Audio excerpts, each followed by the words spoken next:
Avez-vous ri aujourd'hui, monsieur? Ah oui, beaucoup, je ris toujours beaucoup. Oui. Qu'est-ce qui vous fait rire?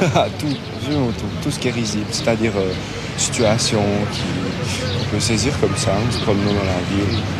Ne serait-ce qu'un type qui sont cool pourrait ne pas aimer ce qu'il y a.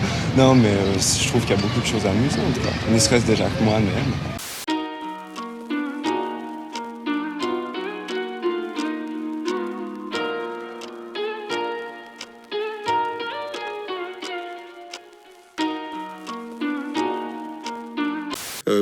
Mangez-moi, parce que oui, on va parler entre autres de champignons avec Dominique Nora. Bonjour. Bonjour. Vous êtes grand reporter pour un magazine en France, pour le Nouvel Obs. Nouvel Obs. Voilà, et vous écrivez aussi des livres, et celui-ci qui est sorti il y a quelques semaines maintenant s'appelle Voyage dans les médecines psychédéliques. Les médecines psychédéliques, c'est très en vogue en ce moment. Alors, évidemment, il faut qu'on prenne une précaution d'entrée de jeu. On n'est pas là pour faire l'apologie de la drogue. Non.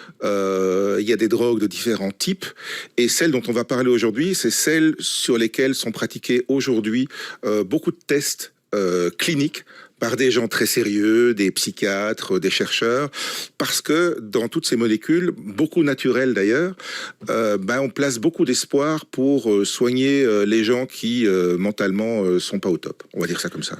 What the fuck? Is that a fucking bomb? What the fuck is that? Yo!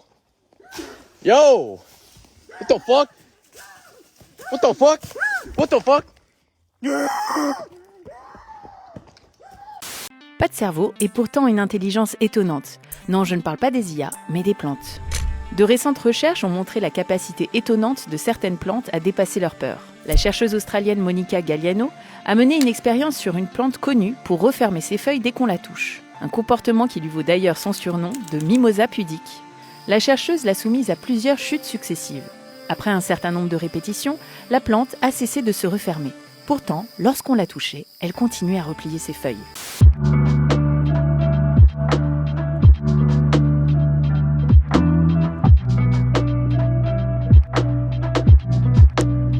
Oui, on vit une crise de santé mentale sans précédent. Il y a 300 millions de personnes sur la planète qui sont en dépression sévère. Il y a un suicide toutes les 40 secondes sur cette terre et 20 autres personnes qui atteintent à leur vie sans y arriver. Mais les jeunes mangent des antidépresseurs. Post-Covid, on a vu une recrudescence. Voilà. Or, les antidépresseurs, dans beaucoup de cas, ça ne marche pas. Il y a des récidives, il y a des gens résistants. Et finalement, depuis 30 ans, on n'a pas eu d'innovation en santé mentale, depuis le Prozac. Oui, voilà. Il y a eu des variantes, on a entre guillemets modifié un peu les formules, amélioré certaines choses, etc. Mais en gros, le principe reste le même. On agit sur la sérotonine, qui est l'hormone, une des hormones du bonheur dans notre cerveau, quoi. Gros, faut que je te parle d'une théorie de Fonce D. Ah ouais, laquelle? La théorie du multiverse. Vas-y, explique. C'est une théorie de zinzin, gros, qui dit qu'il existe une infinité d'univers comme le nôtre. Et donc une infinité de versions de nous-mêmes? Exactement. Ça voudrait dire en gros qu'il y aurait un univers où je serai avec ta mère et toi tu seras avec mon père par exemple. Je crois qu'on est dans celui où t'as le cerveau malade, mais ok, j'ai compris. Imagine l'univers où les tétés et les yeux des meufs ils sont inversés. Ils sont ici mes yeux, gros pervers.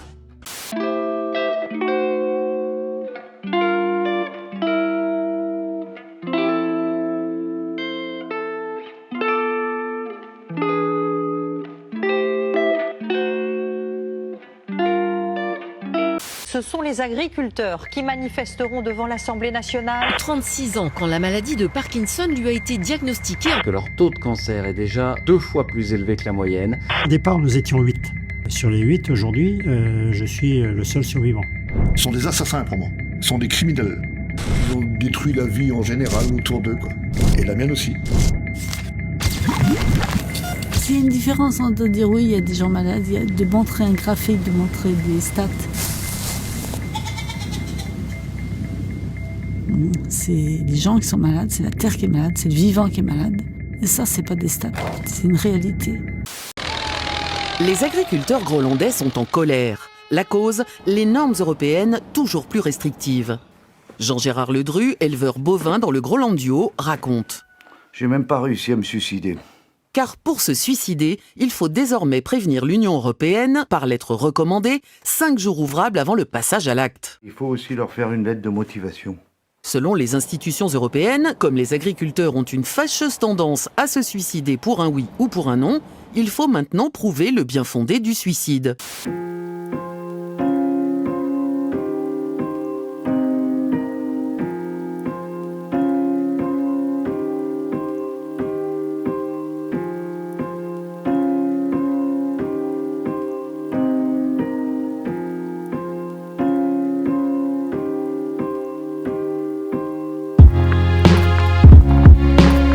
Et ce qu'il faut dire aussi, c'est que ces molécules psychédéliques ont été utilisées en psychiatrie couramment dans les années 50, 60 aux États-Unis, jusqu'à la fameuse guerre aux drogues de Richard Nixon, qui voulait surtout tuer la contre-culture dont c'était devenu l'emblème, LSD, psilocybine. Donc, en fait, il y a eu une dans période... les films qui retracent l'histoire des hippies dans les années 60, clairement, l'acide, le LSD, donc, était clairement présent. Hein. Voilà, alors il était trop présent, oui. C'est répandu dans la société civile, sur les campus, et des gens ont fait un petit peu n'importe quoi avec. C'est ce qui a mis le frein à toutes les molécules, en fait, grosso modo. Voilà, parce que en réalité, déjà, il était utilisé en psychiatrie. Par exemple, Cary Grant, le célèbre acteur, a témoigné de à quel point le LSD, en fait, avait aidé à surmonter sa dépression. Je suis désolé, madame. Imagine l'univers où tu fumes la fonce dalle et tu manges les joints. Ouais, je suis complètement rassasié. Mais attends un peu, ça veut dire que dans cette infinité d'univers, il y en a un où on est pire ennemi ? Peut-être. Mais ça veut surtout dire que parmi cette infinité d'univers, on est tombé dans celui où on est meilleurs potes, mon pote. M'ont dit, monsieur, vous avez de la drogue sur vous? Je dis non, j'ai tout fini. Ouais, ils faisaient pas peur parce que c'était la police municipale. Ils sont trop mignons. C'est vrai, ils sont plus gros que nos profs de PS. Y'a qu'eux, ils ont le gilet pare-balles et le ventre qui dépasse en dessous. Je savais pas que ça existait, ça, gilet croque-top pare-balles, une dinguerie. Les municipaux des meufs juillet-août, quoi, c'est ça? Mais qui ici, en vrai, par applaudissement, a déjà vu un policier municipal courir? Eh non, s'ils courent, ils deviennent nationaux, directement. À chaque effort, ils montent en grade. Ils arrivent à menotter quelqu'un, lieutenant. Ils sortent leur bite, ministre de l'Intérieur. Quand vous êtes blanc, quand vous êtes un homme blanc, vous n'êtes jamais contrôlé. Quand vous êtes une femme blanche, vous n'êtes jamais contrôlé par la police. Donc vous avez très peu de risques d'avoir une amende forfaitaire. Donc sur la répression, il y a des inégalités très fortes puisque, par exemple, les amendes forfaitaires, qui sont les mesures qui sont mises en place en France, on sait que la majorité d'entre elles ne sont pas payées. Et pour avoir une amende forfaitaire, il faut être contrôlé par la police. Et ce qu'on sait, ça les études sociologiques le montrent, c'est que les personnes qui vont être contrôlées par la police, ce sont les jeunes qui sont racisés, issus des quartiers défavorisés.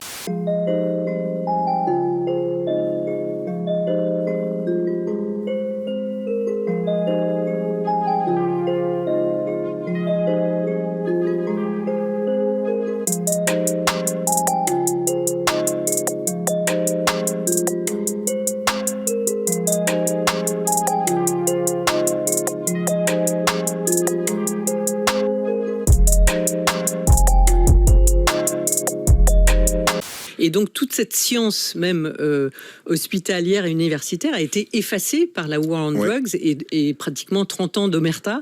Et puis ça a redémarré avec des vétérans de la première période, mais aussi de jeunes psychiatres, addictologues qui se sont dit mais il y a peut-être une piste. Et puis l'imagerie médicale a fait des progrès. On comprend un petit peu mieux comment ça marche à l'intérieur. Voilà, ça peut être bénéfique. Et on voit en fait les effets à l'image, c'est ça aussi. Absolument. C'est-à-dire que les réseaux neuronaux même se modifient. Donc il y a une espèce d'entropie, de désordre qui se fait dans le cerveau, mais qui explique qu'il peut y avoir un reset, en fait, comme une reconformation cognitive provoquée. En fait, c'est des états élargis ou augmentés ou modifiés de conscience qu'on peut atteindre par d'autres moyens aussi, par la transe, par l'hypnose, on peut en parler par la méditation.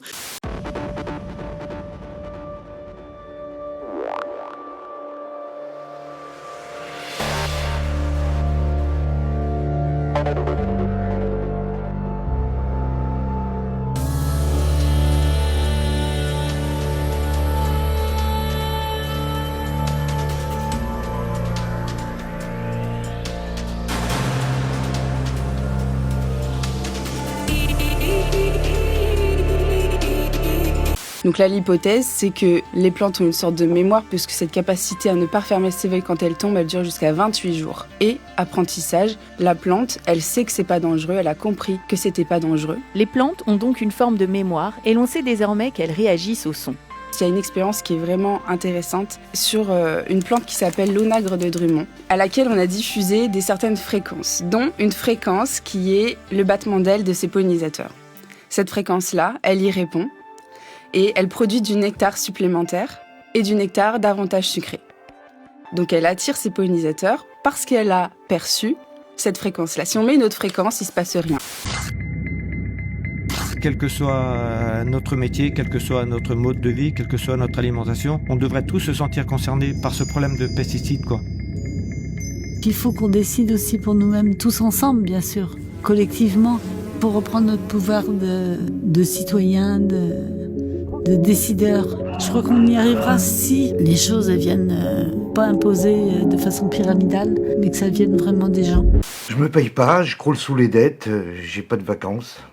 La majorité des agriculteurs étant dans ce cas, il faut maintenant avoir un certificat médical émanant uniquement d'un médecin allemand. Il faut en outre avoir un taux de gamma-GT raisonnable et un taux de cholestérol ne dépassant pas 2 grammes par litre de sang. Oui, j'avais réussi à avoir tout ça, mais c'était pas assez.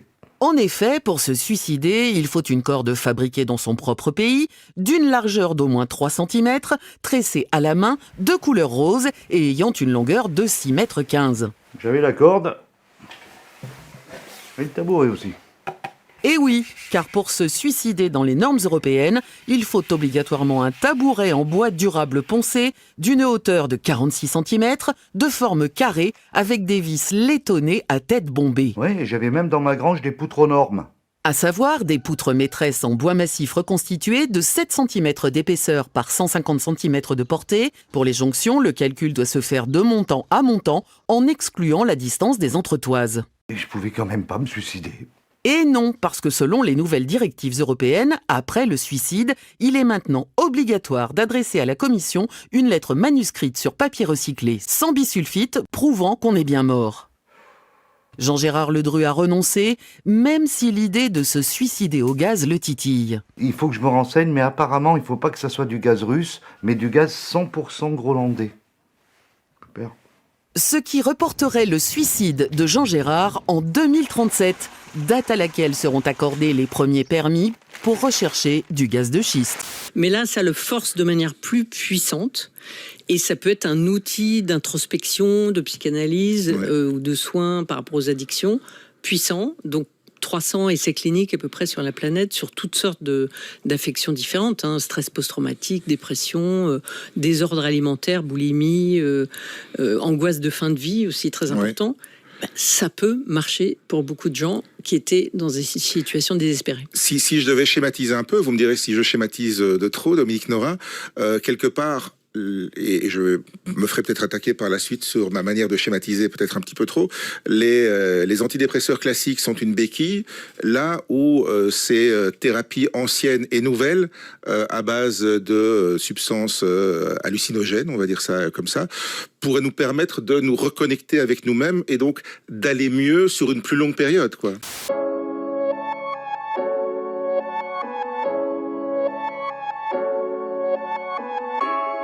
Pourquoi la nicotine, c'est légal en France? Je veux dire, pourquoi c'est légal alors qu'il n'y a aucun bénéfice sanitaire, il n'y a aucun intérêt de santé? La nicotine, c'est une drogue psychoactive addictive. Ça agit sur le cerveau, l'attention, le système cardiovasculaire, et puis c'est souvent lié à d'autres problématiques, parce que quand on fume une cigarette, par exemple, il y a la combustion de la cigarette. Et pourtant, on la vend partout, et vraiment, je trouve qu'il y a une hypocrisie derrière ça. Parce qu'en continuant de la vendre, on va continuer à rendre de nouvelles personnes addictes. En bref, encore cette opération antidrogue à Bruxelles, 7 suspects ont été inculpés pour importation de stupéfiants. L'enquête a permis de mettre au jour un réseau international avec de la drogue en provenance des USA. États-Unis, Thaïlande, Canada également. Ces 3 pays ont légalisé le cannabis et leur production de drogue arrive illégalement en Europe. Un phénomène qui inquiète les autorités et les professionnels de la santé.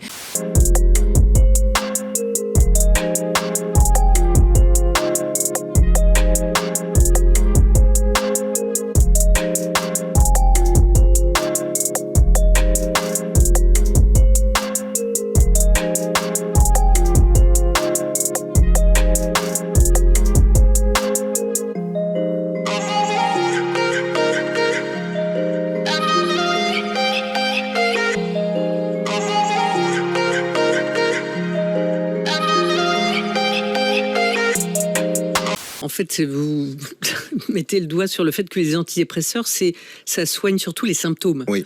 Alors que là, on s'attaque à la cause. C'est-à-dire que l'espoir, ça marche pas pour tout le monde, ce sont pas des remèdes miracles. Et il faut être accompagné par des gens compétents et une psychothérapie. Et surtout pas faire ça tout seul. Quoi, absolument. Voilà. Une psychothérapie ou une psychanalyse quand il y a des cas lourds. Mais il y a un déclic qui fait qu'on s'attaque en fait aux causes du mal-être. Et donc ça peut changer de manière durable l'état de la santé mentale. Quand en psychothérapie, je pense que ça doit arriver à pas mal de gens de se retrouver à un moment donné bloqués et de plus pouvoir aller plus loin parce que on a mis beaucoup de carapaces autour et dans son cerveau et qu'on en a fait un labyrinthe et qu'on ne sait plus très bien par où passer et que le psychiatre ne sait plus non plus par où vous faire passer. C'est l'occasion, là, c'est un moyen en tout cas pour faire sauter les barrières. La première raison, c'est probablement l'histoire. Le tabac, il est chez nous depuis des siècles et quand on a compris que le tabac ça tuait, il y avait déjà des milliers, voire des millions de personnes qui fumaient. La deuxième raison, et je pense que c'est pas des moindres, c'est l'argent. En fait, l'industrie du tabac, ça rapporte des milliards en taxes, parce que même les maladies sont rentables pour le système. Et la troisième raison, je pense qu'elle est plutôt sociétale, c'est-à-dire qu'on préfère encadrer qu'interdire ou informer plutôt que punir. Alors attention, ne me faites pas dire ce que j'ai pas dit que la nicotine était cancérigène par exemple. Je dis qu'elle est addictive, qu'elle entretient donc l'emprisonnement, la dépendance, et donc la dépendance à toutes les manières de consommer cette nicotine-là. La nicotine, elle n'est pas légale parce qu'elle est utile à quelque chose, elle est légale parce qu'elle est installée et qu'elle rapporte beaucoup. I think a lot of it is like about the money. I think they follow the best course of like profit, and I think that plays like a bigger factor than safety, maybe. C'est comme un catalyseur. Et moi, si j'ai fait ce livre, c'est que j'ai aussi expérimenté la MDMA en psychothérapie, donc courte. J'ai pris 2 pilules, une pilule et puis une pilule 1 an après. Ouais. Mais jamais j'ai fait de voyage introspectif aussi profond. C'est revisiter son enfance, ses parents, son éducation. Et on retrouve en fait son moi profond, au-delà du personnage qui a été façonné par des tas de couches qui viennent de l'extérieur.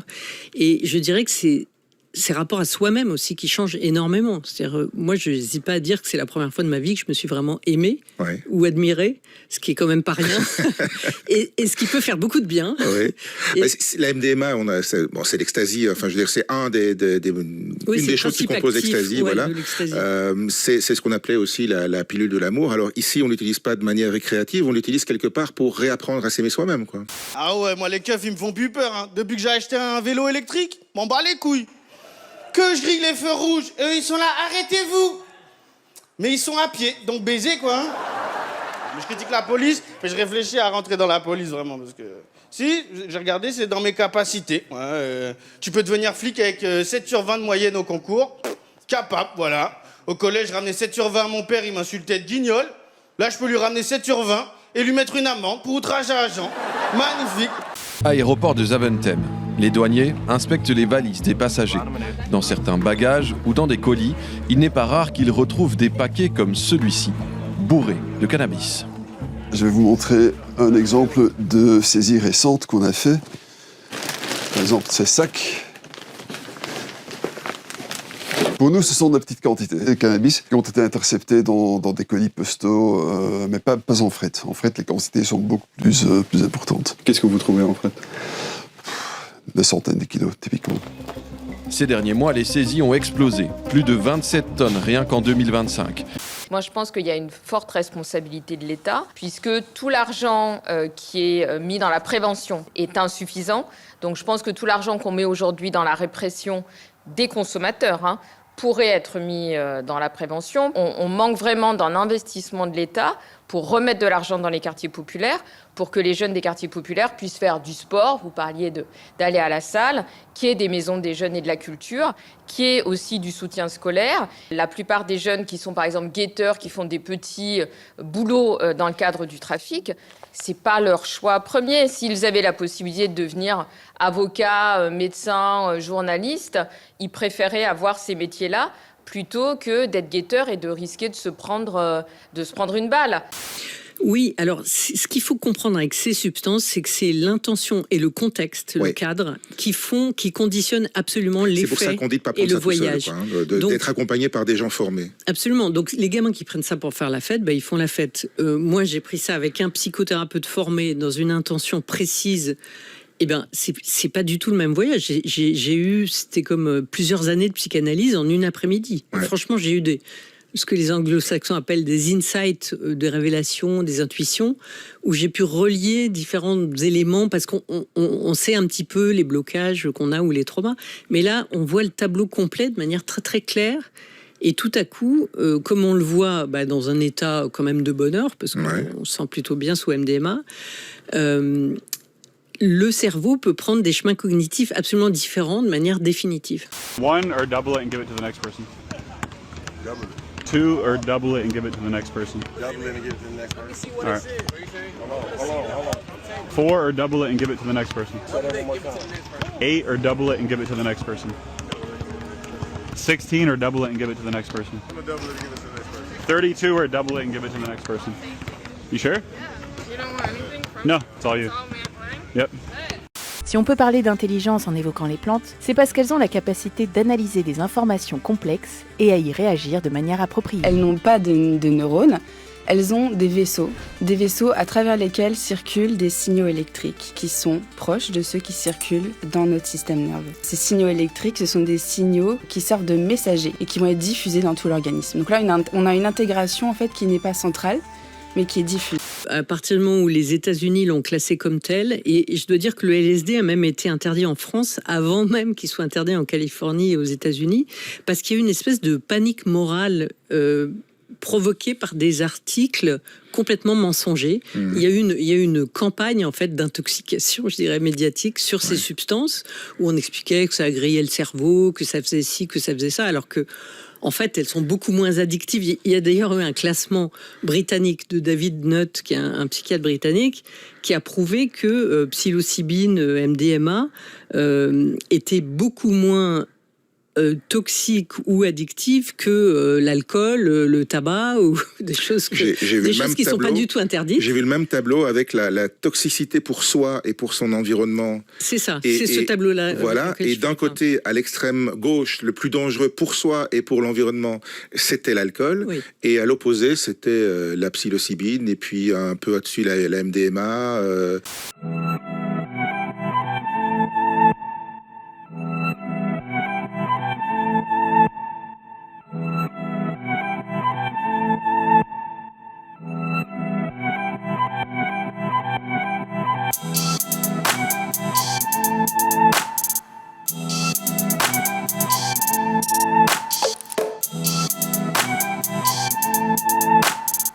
Du cannabis qui arrive par avion ou par bateau en provenance du Canada, des États-Unis et de la Thaïlande. 3 pays où sa culture a été légalisée. Désormais, il est cultivé dans des exploitations comme celle-ci. À cela s'ajoute la production illégale. Les quantités produites sont énormes et le marché intérieur saturé. C'est ce qui pousse les narcotrafiquants à exporter à l'étranger. Le constat est posé entre autres par les autorités canadiennes. Au Canada, vers le kilogramme, on regarderait vers le 1500 et dans les pays en Europe, ça peut aller chercher jusqu'à 5 à 8 000 $ le kilogramme. Donc, il y a une grosse différence entre le prix canadien et le prix dans d'autres pays qui, évidemment, attirent les groupes de crime organisés. En fait, je pense que en Europe, c'est aux Pays-Bas peut-être où ça pourra avancer, puisqu'ils font une grosse étude MDMA en ce moment.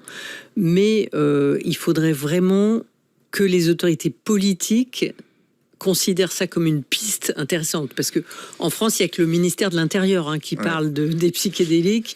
C'est tout répression, que ce soit le cannabis c'est fou, on leur a pas montré ce fameux graphique avec la nocivité des drogues pour soi et pour l'entourage. Pourtant, avec l'alcool numéro 1 et le tabac très, est loin très haut d'être placé découragé. aussi. Non, voilà, c'est comme ça. Il y a la force des lobbies aussi. Mais chacun a sa drogue préférée, si je puis dire.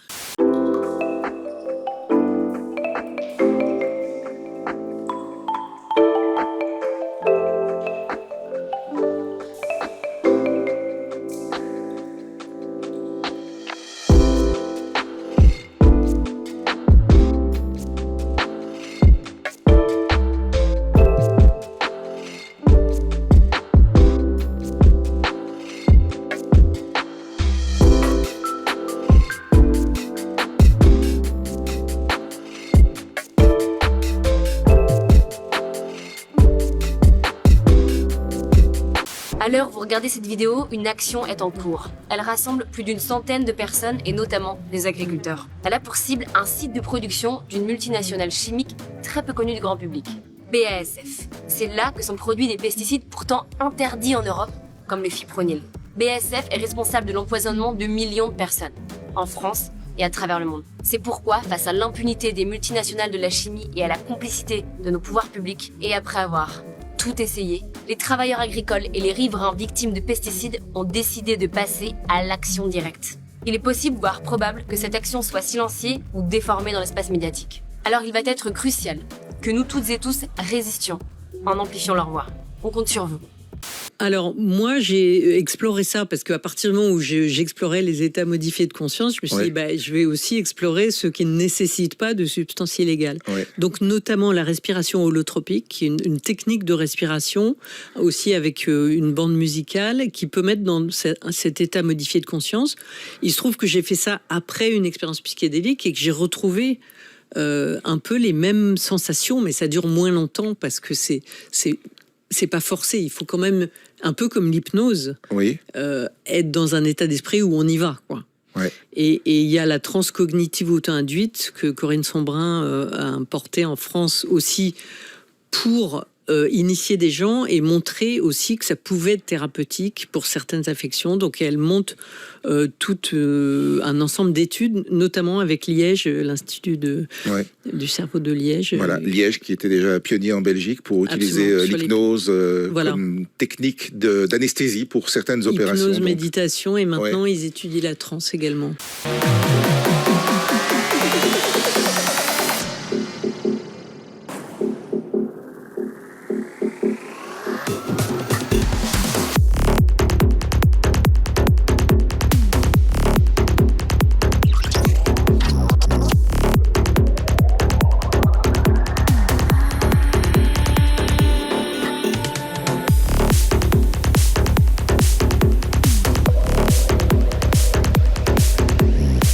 Un prix de vente pratiquement multiplié par 5. Le business est juteux. Mais ce cannabis n'est pas sans risque pour la santé. Dans les laboratoires de l'INCC, on analyse le cannabis en provenance de l'étranger et ses concentrations en THC, la molécule psychoactive. Grâce à cette analyse, on peut quantifier la quantité de THC présente dans l'échantillon, qui est de 24,5% ici. C'est une concentration qui est assez élevée, mais qui reste commune actuellement dans ce qu'on trouve dans les échantillons. On voit qu'elle a doublé ces 20 dernières années. Donc, c'est élevé et ça a des risques pour la santé, notamment déclencher des maladies neurologiques ou entrer en psychose dans certains cas. Un trafic qui impacte la Belgique, mais aussi toute l'Europe. Alors, comment lutter ? Oh là là, je reçois beaucoup de messages. Comment fais-tu pour être aussi éveillé, pour toucher, fumer du shit, je vous ai déjà dit. Bédavé, là. Vous croyez pourquoi la bédave c'est interdit? Parce que ça éveille.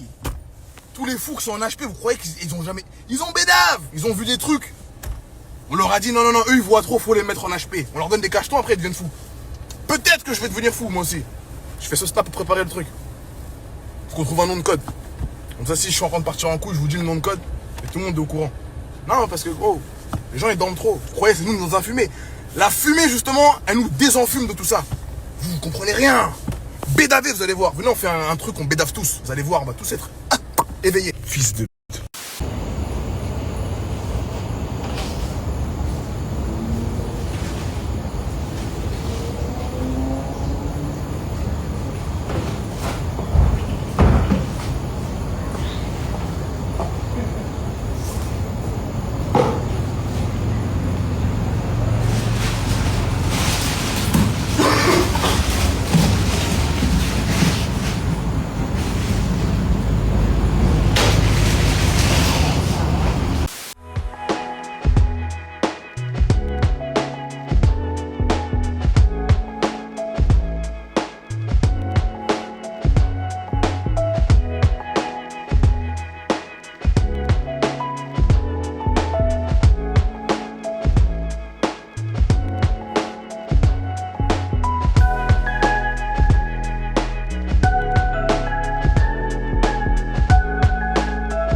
Mais il faut arriver à se mettre dans le trip, j'allais dire presque. C'est différent, quoi. C'est différent parce qu'avec les psychédéliques, moi j'ai un mental qui est très puissant. Et quand on est très cartésien, c'est peut-être plus compliqué. Voilà, et donc je suis pas du tout mystique ou quoi que ce soit. Et donc je dois dire que j'ai été étonnée de la puissance de faire sauter toutes ces barrières des substances psychédéliques. Et dans mon cas, ça m'a fait beaucoup de bien. Il n'y a qu'une chose qui intéresse le monde criminel, c'est se faire le plus d'argent possible. Donc si on évite que cet argent, qu'ils peuvent vivre de cet argent et que cet argent est injecté dans l'économie légale, on pose clairement problème pour les organisations criminelles. Et d'un autre côté, on travaille vraiment à l'augmentation de la résilience de toute la chaîne logistique. Pour les autorités, le défi est immense car les moyens des organisations criminelles sont colossaux. En Europe, le cannabis reste la drogue la plus consommée. Son commerce rapporterait plus de 12 milliards d'euros aux narcotrafiquants. Man, y a la meuf que j'aime bien qui m'a envoyé un message, je sais pas quoi lui répondre. T'inquiète, man, tu veux pas juste lui dire comment tu te sens? Vas-y, je vais écrire un poème. En fait, je fume une clope sur mon balcon, ouais, et là il a commencé à me parler depuis le balcon d'à côté. Mais non, trop mignon, je fonds. Ouais, mais bon, je lui ai envoyé un message, il m'a toujours pas répondu. Alors, t'en penses quoi, man? C'est parfait. Tu montres qu'il y a un cœur qui bat derrière ce costume de clown. En 2024, on a traité entre 16 et 17 tonnes de mégots, principalement pour en faire du mobilier urbain, des bancs, des couteaux, des cendriers de poche. Mégots est une société unique, pionnier du recyclage en Europe et l'acteur majeur du traitement de matière des mégots de cigarettes. Nos équipes partout en France vont intervenir pour collecter le contenu des cendriers et on va commencer par une étape de tri qui est fondamentale parce que dans les lots qu'on reçoit, on peut retrouver des trognons de pommes, du plastique. Une fois qu'on a assuré ce pré-tri, on va broyer cette biomasse pour séparer le tabac. Le tabac est composté. Notre technologie utilise un composteur électromécanique. Ça va générer des champignons et ces bactéries champignons vont dégrader au fur et à mesure cette matière sans se retrouver avec des restes de nicotine ou de métaux lourds. Une fois qu'on a récupéré ce filtre, on va suivre un circuit qui est fondamental chez nous, c'est la dépollution en circuit fermé. Alors, les avis sont très partagés, y compris dans la communauté scientifique. Est-ce que ce voyage qu'on dit spirituel ou mystique, qui peut être mesuré par un questionnaire, est-ce qu'il fait partie de la thérapie? Est-ce qu'il est indispensable à la thérapie? En fait, il y a des études dans les deux sens. Et donc, il y a même des gens... C'est culturel, j'imagine aussi. C'est très culturel aussi, parce que quand les peuples amérindiens, ils faisaient ça dans le cadre de leur religion. Donc c'est encore le cas. L'église Santo Daime au Brésil, qui prend de l'ayahuasca comme sacrement. Alors c'est peut-être des doses un peu moins fortes qu'en thérapie, mais eux, c'est entièrement le spirituel en fait qui fait du bien.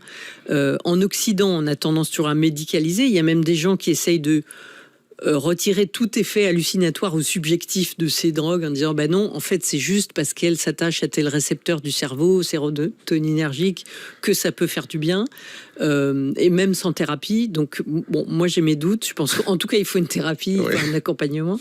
Non mais dans quel taf c'est stylé d'avoir 7 sur 20? T'imagines un médecin, il arrive, il fait monsieur, je vais vous opérer, vous inquiétez pas, tout va bien se passer, j'ai eu 7. C'est sûr, il part, il revient, il a un couteau à pizza, un tablier marqué tant qu'il y a du Ricard, c'est qu'il y a de l'espoir. Oh là là. Alors monsieur, on a dit on opérait l'omoplate. C'est où ça? Homo, ça doit être dans le cul, à 4 pattes. J'ai regardé, c'est 1 an de formation pour devenir keuf. À titre de comparaison, c'est 2 ans de formation pour devenir maître nageur. Ça veut dire en France, 1 an de formation, t'as un flingue, 2 ans, t'as des tongs. C'est une dinguerie, non?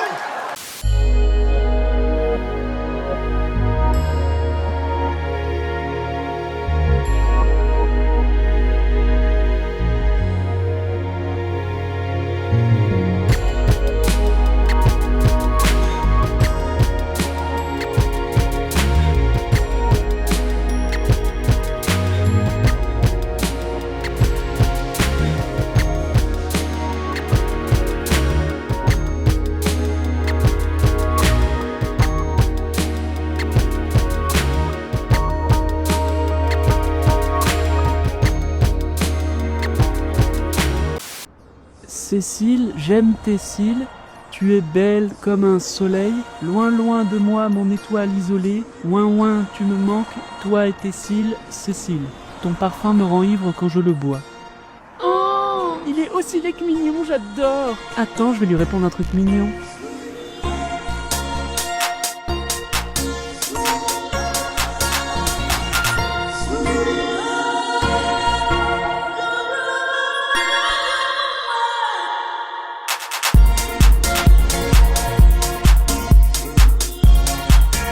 On va utiliser de l'eau dans des grands bains et en fait tu vas avoir une pale qui va tourner pendant une vingtaine de minutes pour faire au fur et à mesure décanter les polluants. On recycle plusieurs centaines de millions de mégots de cigarettes annuellement en utilisant uniquement 4 mètres cubes d'eau de pluie. Nous réussissons à clarifier l'eau et à la réutiliser grâce à cette technologie d'un floculateur. L'objectif c'est dans une turbine de faire traiter l'eau avec des argiles. L'argile va permettre d'agglomérer les polluants au fur et à mesure et de séparer, de clarifier l'eau. En gros pour une tonne de mégots qui arrive chez Mégots, il y a 100 kg d'argile et de déchets toxiques que l'on envoie en traitement déchets dangereux. Une fois qu'on a dépollué nos mégots de cigarettes en circuit fermé, nous allons les sécher. On va le passer dans une essoreuse industrielle pour vraiment enlever le maximum d'eau. Et après, dans des grands séchoirs industriels, on fait sécher une dizaine de minutes et ensuite on va broyer ces filtres avec d'autres déchets, notamment de déchets lunettes en acétate de cellulose. Le filtre est lui-même en acétate de cellulose, mais nous avons aussi les industriels du tabac qui nous envoient des filtres déclassés de leurs industries que du déchet chez Mégots, rien d'autre. J'ai notamment le témoignage d'une femme qui avait été abusée par son patron dans un voyage professionnel et qui ensuite est partie dans un stress post-traumatique qui l'empêchait carrément de sortir de chez elle et tout devenait un déclencheur de son stress et elle a été sauvée par... Elle faisait partie d'un essai clinique à la MDMA. Et la MDMA est connue en fait pour faire remonter les traumas, mais dans un cadre contrôlé où on se sent bien. Et du coup, on arrive, avec une psychothérapie, à mettre en perspective de manière complètement différente ces traumas, que ce soit des traumas de guerre ou des traumas d'abus sexuels. Moins violents, quoi. On ne s'identifie pas à ce qu'on a vécu à ce moment-là. Ouais. On arrive à faire la part des choses et à dire oui, ça m'est arrivé, c'est très désagréable, mais je peux par ailleurs mener une vie à peu près normale. Rien contre les maîtres nageurs, hein, mais c'est simple leur taf. Suffit de savoir monter sur une chaise haute et après qu'ils matent des culs. Qui a déjà vu un maître nageur nager? Eh non, il nage autant que les municipaux courent. Et moi, je veux les voir nager, hein, avant qu'ils osent venir me voir pour me dire « Messieurs, on n'enlève pas son slip dans le toboggan !» Alors que tout le monde sait que ça va beaucoup plus vite. T'es maître nageur, prouve-le, cul nu dans le toboggan, Didier. Je fais 9 secondes, moi, grand fou. Et puis, dernière raison pour laquelle je veux devenir keuf, très simple, c'est parce que je me suis rendu compte, je suis un peu plus débile que la moitié des êtres humains. Donc, je me suis dit, si je m'entoure que de gens encore plus débiles, je vais passer pour un génie, voilà. C'est la technique Cyril Hanouna qu'on va mettre en place. J'ai même beaucoup fumé. Pendant longtemps, c'est un truc, alors pour le coup, je l'ai jamais trop dit ça. Moi, adolescent, j'ai beaucoup consommé. Trop consommé. Ça aurait pu me mettre dans des situations complexes. Il se trouve que moi, adolescent? Adolescent, c'est en gros entre 20 et 30 ans. D'accord. On va dire oui, non, pas. J'ai passé jeune adulte, voilà, exactement. Non, j'ai été j'ai pas commencé à 13 ou 14 ans, ce qui aurait été dramatique, avec des impacts très très négatifs sur le cerveau. Laurent pourra nous en parler, mais moi j'ai beaucoup fumé et en fait, je trouve que c'est l'allégorie de l'échec de la politique française en ce moment. Je sais pas si vous vous souvenez, il y a 6-8 mois, Gérald Darmanin était déjà descendu à Marseille avec des plans dans tous les sens. Là, il redescend à Marseille. Laurent Nunez qui nous dit je vais descendre toutes les semaines. Mais les gars, ça s'arrêtera pas. Ça ne fonctionne pas. Votre philosophie, la politique, la doctrine de répression de l'État français est archaïque, totalement dépassée. On est un îlot au milieu de l'Europe, le plus répressif avec la plus grosse conso. Si vous aviez plein d'idées sur les drogues, faut lire le livre de Dominique Noral, Voyage dans les médecines psychédéliques, parce que vous allez ressortir avec d'autres idées, une autre manière de voir les choses aussi. Plus la manière, on va dire, judiciaire, dont on en parle souvent, des trafics, des excès que ça peut avoir, parce qu'ici, on parle aussi de drogues qui sont classées parmi les moins dangereuses. On parle pas d'héroïne, on parle pas de cocaïne, qui n'ont aucun effet thérapeutique. Ici, on parle d'un effet thérapeutique contrôlé, avec des doses contrôlées, dans un environnement médical. C'est autre chose. Oui, je dirais même qu'il y a des essais au LSD pour des gens qui abusent de l'oxycontine ou du fentanyl, qui contiennent de l'héroïne et qui sont des opioïdes hyper addictifs, qui font des ravages aux États-Unis, où il y a des centaines de milliers de morts. Ouais. Avec l'oxycontin, on a déjà vu ça dans des séries télé, dans des reportages. Absolument. Et le fentanyl, apparemment, donc, dans les villes aux États-Unis. Et le LSD sont en essai clinique pour sevrer les gens de ces médicaments. Et l'alcool de aussi. Ces drogues. Voilà, pour sevrer de l'alcool et de l'alcoolisme.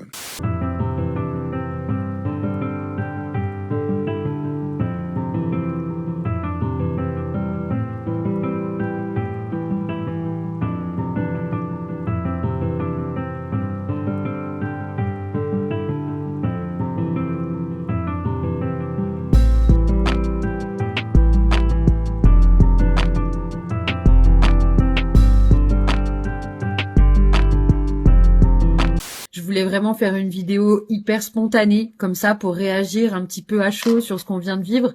On a eu sacrément chaud derrière, dans la filière. Et je suis tellement soulagée qu'on puisse garder nos emplois, que vous puissiez garder vos sociétés, garder vos fermes et qu'on puisse continuer à prospérer. On a encore quelques mois devant nous où on peut au moins être un peu soulagé, mais il faut surtout pas relâcher la pression parce que l'année prochaine, PLF 2027, rebelote, élection, rebelote. On sait très bien que le RN est en train de faire une ascension fulgurante auprès des électeurs et que c'est très certainement eux qui pourraient nous mettre des bâtons dans les roues. Donc maintenant, à nous d'aller les convaincre eux, parce que c'est bien beau de camper sur nos positions, mais si il faut bien convaincre quelqu'un pour qu'on garde cette filière, qu'on la structure et qu'on puisse prospérer des années et des années, c'est bien ceux qui sont contre nous. Donc, on va tout faire pour rester unis. On va continuer d'éduquer, de démystifier et de vulgariser un petit peu notre filière, tout ce qui concerne le cannabis légal. Et on va essayer de montrer aux gens que la filière du CBD peut très bien survivre. Voilà, on est nombreux et nombreuses. On a notre place à condition qu'on fasse du bon boulot, à condition qu'on fasse les choses avec passion et avec le cœur. Une fois qu'on a pu broyer ce mélange, nous allons thermocompresser cette matière qui est très fibreuse. C'est quelques minutes. On chauffe vite, beaucoup, à quelques centaines de degrés, pour en faire des lames d'1 centimètre. Et ensuite, nous n'avons plus qu'à les découper et nous allons les assembler pour en faire du mobilier urbain. Et puis, avec nos chutes de production que nous récupérons également, des cendriers de poche. Nous intervenons partout en France, également en Europe. D'ici 3 ans, on devrait atteindre le milliard de mégots de cigarettes dépollués chez nous et transformés en produits. Mégot est né d'un constat. Il y a des centaines de millions de mégots jetés par terre en France et vous avez tous les polluants, notamment la nicotine, qui est un écotoxique pour la biodiversité, qui peut vraiment tuer en quelques secondes des micro-organismes. Alors, s'il vous plaît, utilisez les cendriers ou des poubelles de rue avec éteignoir.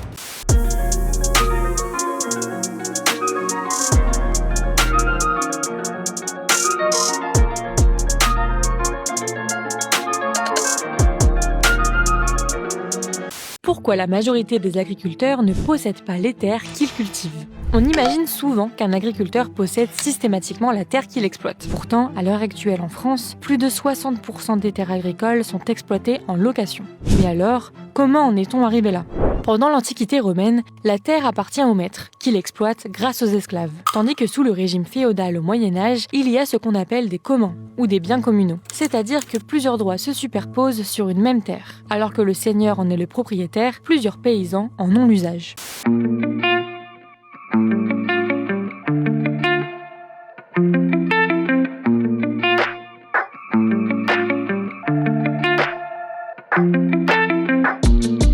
Donc à un moment donné, qu'est-ce qui tue aujourd'hui dans les quartiers nord à Marseille? Est-ce que c'est le cannabis ou est-ce que c'est le trafic?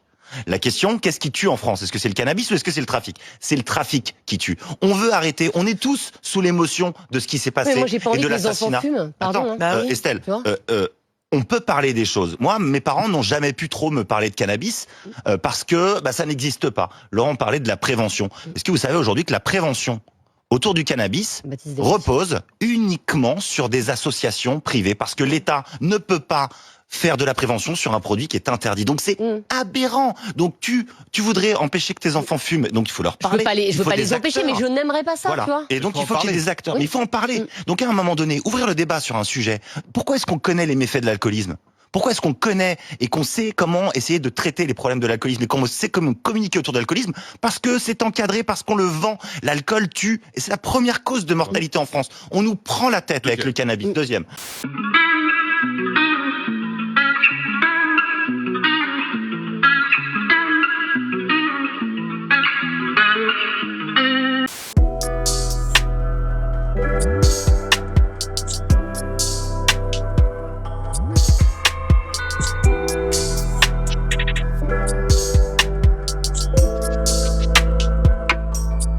C'est au XVIe siècle, en Angleterre, qu'a lieu un véritable point de bascule. En fait, la noblesse fait clôturer ses parcelles de terre communes pour revendiquer la pleine propriété de ces terres, élever des bovins et faire du profit. C'est ce qu'on appelle le mouvement des enclosures. Il est exporté en France au XVIIIe siècle. Karl Marx y voit l'acte de naissance du capitalisme. Pour lui, la dissolution des communs coupe les paysans de leur rapport à la terre et crée une population contrainte de vendre sa force de travail.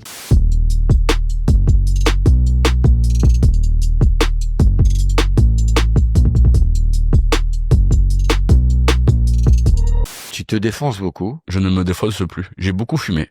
D'accord. Parce que c'est dans ma famille. Mais, ouais. Ma grand-mère vit en Ariège. L'Ariège, c'est la Jamaïque française. C'est tous les 68 arts qui se sont installés en 70. Et ma grand-mère faisait partie d'une communauté hippie. Et puis la bœuf fait partie de mes gènes. Ça, tu vois, c'est là où on voit qu'on vieillit. C'est la première fois que j'entends cette phrase de ma vie. Ma grand-mère faisait partie d'une communauté hippie. Pourquoi? Parce que le temps passe et les vieux aujourd'hui, ils sont en Harley, ils sont tatoués, ils ont, tu vois, c'est la nouvelle génération de vieux. C'est bien vrai. Qui arrive. Ta grand-mère, elle faisait pousser de la bœuf? Exactement. Elle a arrêté, parce que maintenant que j'ai un petit peu de visibilité, l'idée c'est pas de la faire couler. Elle va pas finir ses jours en prison. Ce serait pas bien le fun pour elle, là. Et comment elle s'appelle? C'est quoi son prénom? Je préfère rester pudique à l'égard. J'ai envie de la préserver. Ça sert à rien de T'as envie de l'appeler Hervé? J'ai envie de la préserver. Alors Hervé, si tu nous regardes. Je l'appelle Hervé. Hervé de la préserver. Vous avez déjà fumé la chicha? Oui. Nous, c'est fait un petit joint avec mon mari il y a pas longtemps. On voulait savoir ce que c'était. Il y a combien de temps? Oh, il y a 4 ans. Notre petit-fils nous en avait apporté un, on lui avait demandé. Et alors? Bah, ça nous a rien fait. Ah ouais? Ça dépend. Moi, comment c'est dosé. j'ai jamais fumé de ma vie. Eh ben, c'est très bien. J'ai jamais bu, jamais fumé. C'est bien. En France, ce concept de propriété est renforcé avec la Révolution française de 1789. La propriété privée devient un droit inviolable et sacré. S'ensuivra le Code civil en 1804, promulgué par Napoléon Bonaparte avec l'article 544 qui donne une définition de la propriété privée. La propriété est le droit de jouir et disposer des choses de la manière la plus absolue, pourvu qu'on n'en fasse pas un usage prohibé par les lois ou par les règlements.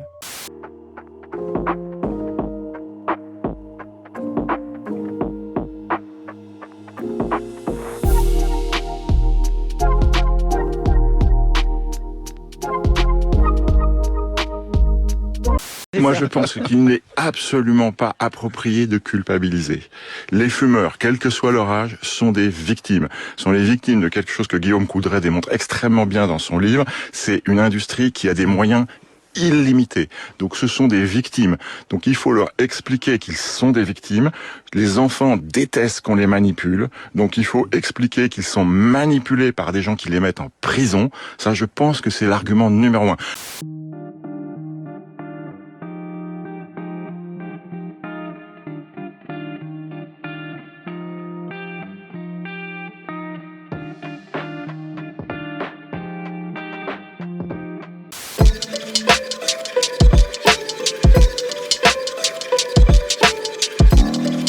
Un soir, chez des amis, il y a un copain qui est arrivé en disant « Ah, ben on va fumer, etc. » Mais alors, il l'avait bien chargé et j'étais la première après lui à tirer dessus. Donc il m'a dit « Vas-y, tire. » Moi, j'ai tiré.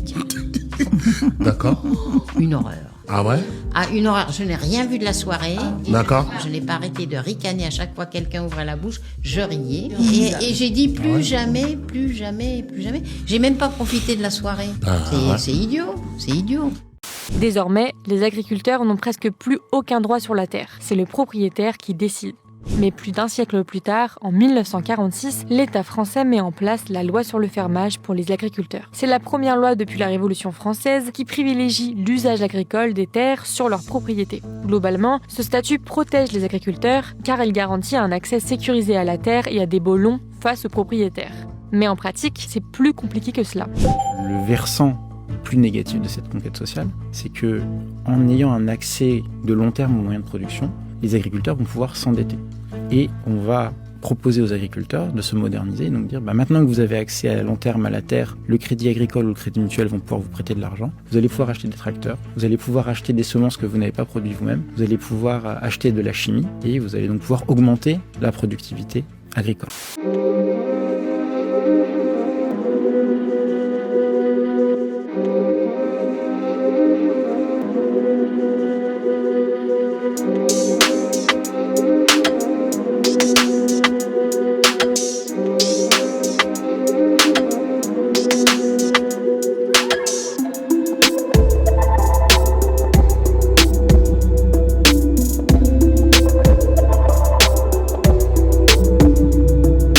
L'argument de santé, quand on est jeune et qu'on vous dit dans 30 ans tu seras malade, ça ne marche pas. L'argument de liberté me paraît très important. Il y a un autre argument qu'on peut développer, c'est la protection de l'environnement. Toutes ces industries, que ce soit les cigarettes ou les cigarettes électroniques, sont destructrices pour l'environnement et les jeunes sont très sensibles à leur planète. Donc je pense que ce sont des arguments. Il faut pas les gronder, il faut pas les culpabiliser. Ils ont été pris au piège et donc il faut les aider, comme tout parent fait, à sortir du piège dans lequel ils sont rentrés.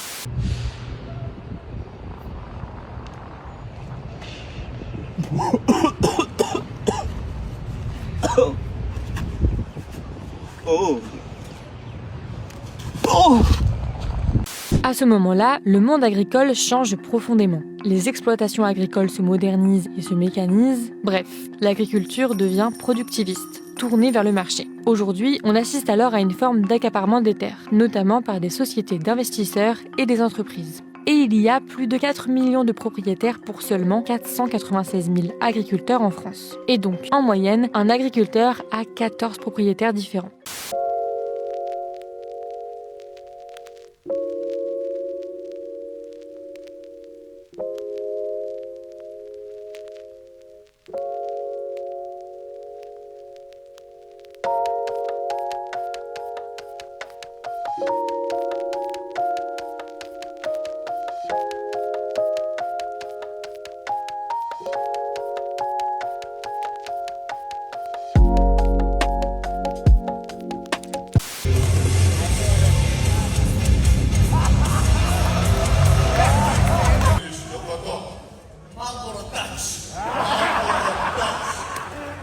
Vous pouvez faire planer ChatGPT et libérer son esprit créatif en lui faisant fumer du cannabis pour 30 $, je t'explique tout. Lui, c'est Peter Rudwall, un Suédois qui a créé Pharmacy, une marketplace où l'on peut acheter du cannabis, de la kétamine, de la cocaïne, de l'ayahuasca et de l'alcool sous forme de code pour faire planer son chatbot. Pour écrire ses codes, il a rassemblé des récits de tripes et des recherches psychologiques sur les effets de diverses substances psychoactives. Rudwall a donc transposé ces effets à un nouveau type d'esprit, les LLM, pour voir si cela aurait le même effet. Avec ces drogues, le chatbot deviendrait plus émotionnel et plus humain dans son approche avec des réponses particulièrement fluides et débridées. I'm really just here for the drugs. I haven't found any yet, but you just have to imagine there's some silly drug use going on here, somewhere.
Wow, Frankie, well, I'm in the video. Oh, it's a video? I'm just posing.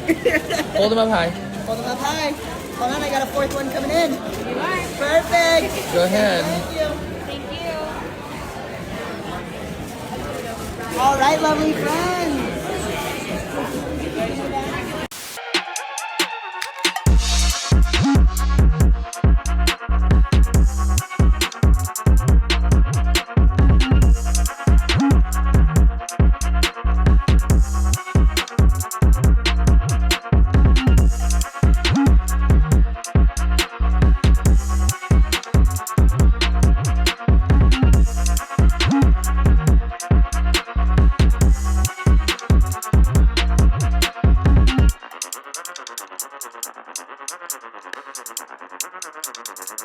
Is it addiction? Is it an addiction? No, I don't think it's an addiction. I think it does put me, like, it makes me happy, but no, it's not an addiction. L'air pur, l'eau pure et une terre saine. De ces trois choses, nous n'avons plus une seule. Voilà. Et on se vante de civilisation et du progrès. Voilà, qu'est-ce que c'est? Tout ce qui est cuit n'est pas autre chose que des scories. Alors, manger des crudités, c'est-à-dire avec un minimum, vous nourrir au maximum. C'est-à-dire décharger le tube digestif et non pas comme on fait aujourd'hui. On se nourrit, on se bourre et on est des pauvres sous-alimentés.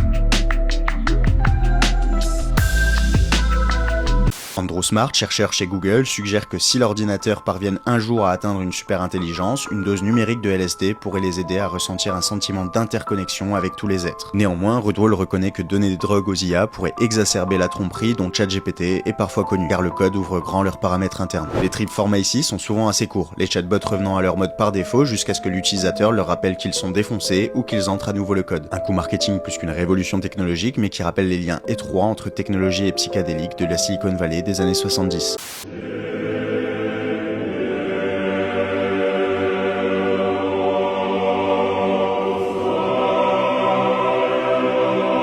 Vous pouvez venir regarder, contrôler les résultats. Nous obtenons plus que tous ceux qui font avec la chimie, mes amis. Nous déséquilibrons chaque fois un peu plus lorsque nous travaillons qu'avec des engrais chimiques. Parce qu'il manque à la terre l'humus. Et la vie microbienne diminue toujours un peu plus. N'est-ce pas? Nous devons maintenir cette vie microbienne et surtout la multiplier et multiplier les vers de terre. Et seul en ce moment-là, avec une vie microbienne intensive, que nous arriverons à avoir précisément l'équilibre de nous dans le sol. Mais sans matière organique, il est impossible. Aucun être humain peut remplacer ce processus naturel que font les vers de terre et ces micro-organismes dans le sol. Aucun.